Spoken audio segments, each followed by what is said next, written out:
Bekam untuk pendengaran berkurang.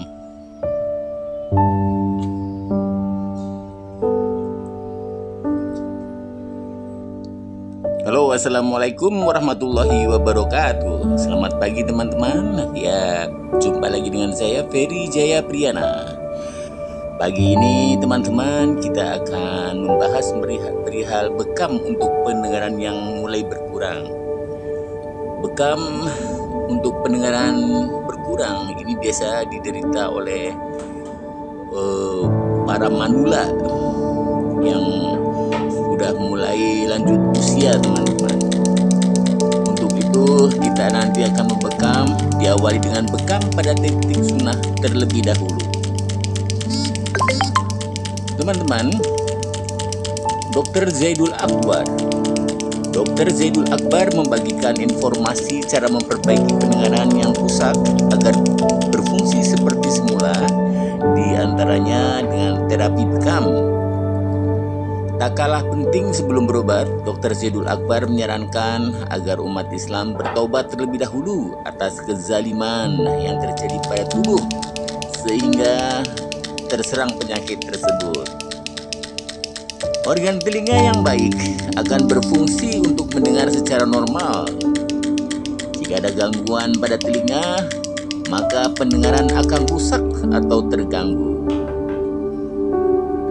Dr. Zaidul Akbar menjelaskan segala penyakit yang menjangkiti tubuh hendaknya diobati.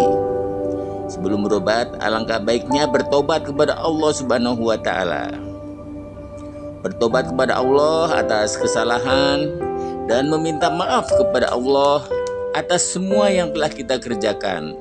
Itu yang pertama, bertobat sebelum berobat. Demikian menurut Zaidul Akbar. Selanjutnya, ia menerangkan banyak cara atau ikhtiar yang bisa dilakukan untuk memperbaiki pendengaran yang rusak.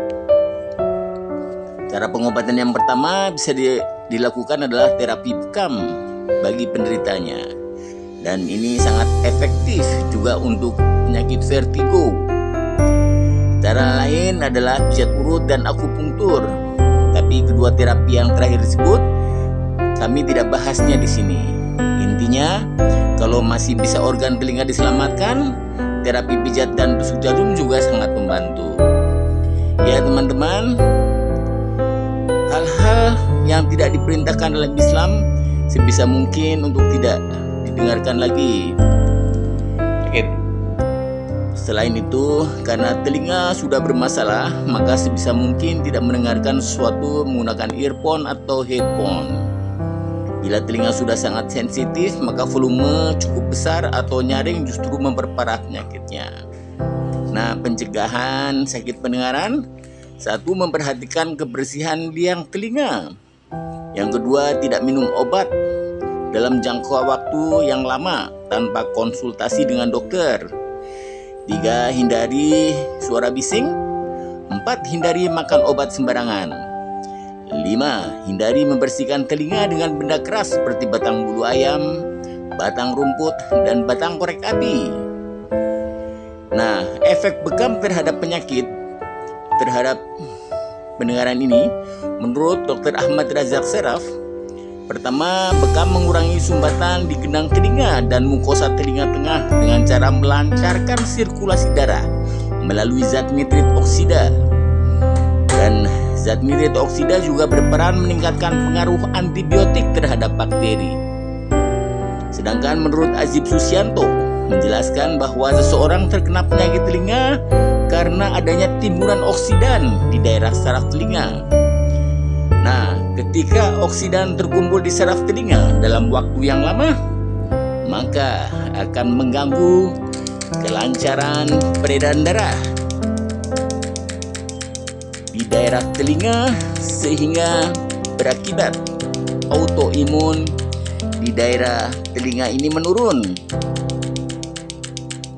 Nah, diharapkan dengan dikeluarkannya oksidan yang terkumpul di daerah telinga ini, keluhan bisa menghilang. Ya, teman-teman, Pembekaman di sekitar telinga yang mengalami penurunan pendengaran kita lakukan. Pertama di depan telinga, yang kedua di bawah telinga, dan yang terakhir di belakang telinga.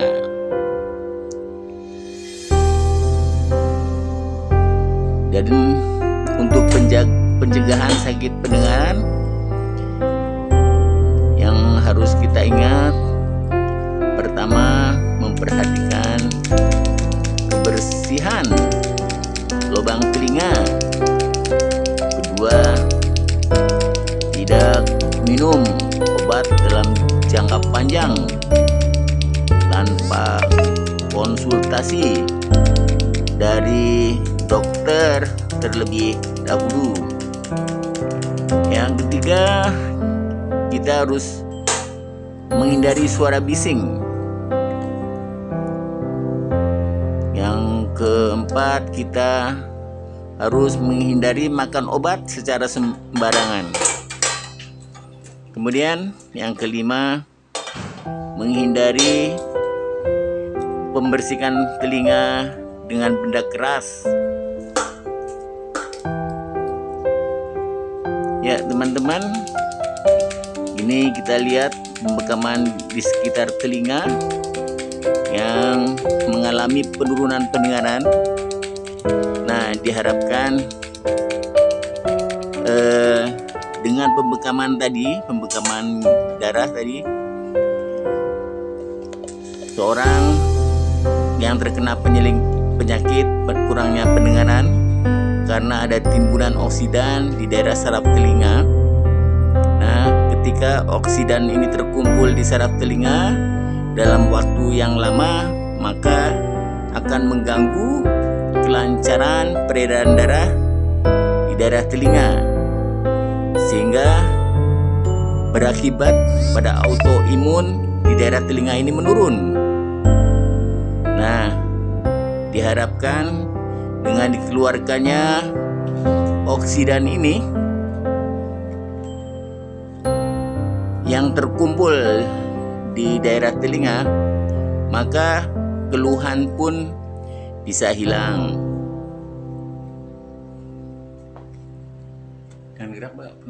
Nah, efek bekam terhadap penyakit berkurangnya pendengaran ini, pertama, bekam ini akan mengurangi sumbatan di gendang telinga dan mukosa telinga tengah dengan cara melancarkan sirkulasi darah melalui zat nitrit oksida.